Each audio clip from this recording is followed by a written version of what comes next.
হরে কৃষ্ণা। আমার এই পরিবারে গুরুজনদের আমার প্রণাম আর ছোটদের প্রতি আমার ভালোবাসা। যখন ভগবান এই সংসারে যখন এসেছিলেন তখন ওনারা শান্তিতে থাকতে পারেননি, তো আমরা কোথা থেকে শান্তিতে থাকতে পাবো?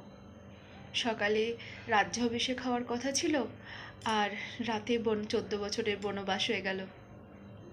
কংসের কারাগারে জন্ম নিলেন, তাকে যখন গোকুলে আনা হলো তখন সেখানে পুতনা রাক্ষসী,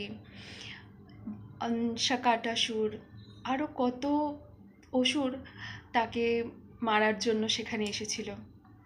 তারপর যখন তিনি আবার বৃন্দাবনে গেলেন তখন বৎসাসুর, বকাসুর, আঘাসুর সবাই ওখানে তাকে মারার জন্য চলে গেলেন। কিভাবে তাকে বধ করবেন? তাহলে ওনারা ভগবান হয়ে এই সংসার তাদেরকে শান্তিতে থাকতে দেয়নি, তো আমরা কোথা থেকে শান্তিতে থাকতে পারবো?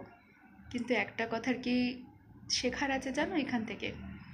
ওনাদের জীবনে যে এত কিছু ঘটে গেছে, ওনারা কখনো কিন্তু ধর্মপথ ছাড়েননি। ওনারা সব সময় ধর্মপথে থেকে হাসি মুখে সে সব কিছু জিনিস সামনাসামনি হয়ে মোকাবিলা করেছে, সংঘর্ষ করেছে প্রতিটা মুহূর্তে। তবেই ওনারা আজ কিন্তু, তবেই ওনাদের কি বলবো, ওনারা ভগবান। ওনাদের মতো আমরা ভগবানের সাথে আমাদের তুলনা আমি কখনো করিনি। আমরা তো মানুষ, হাজার পাপ, অনেক কিছু লোভ লালসা মনের মধ্যে আমাদের থাকে।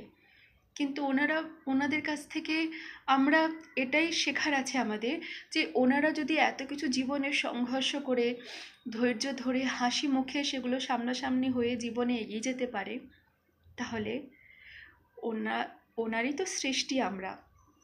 তাহলে আমরা তো এতটুকু করতেই পারি না? জীবনে যত কিছুই সমস্যার সম্মুখীন হই না কেন, নিজেদের ধর্মপথটাকে কিন্তু ছেড়ে কখনো যেও না। যখন এরকম সময় উপস্থিত হবে যে তোমাকে কেউ আঘাত করতে আসে, তখন তার মোকাবিলা তুমি অবশ্যই করবে, তবে ধর্মপথে থেকে। দেখবে তুমি জীবনের সমস্ত সমস্যা থেকেই বেরিয়ে আসতে পারবে। রাধে রাধে কৃষ্ণা।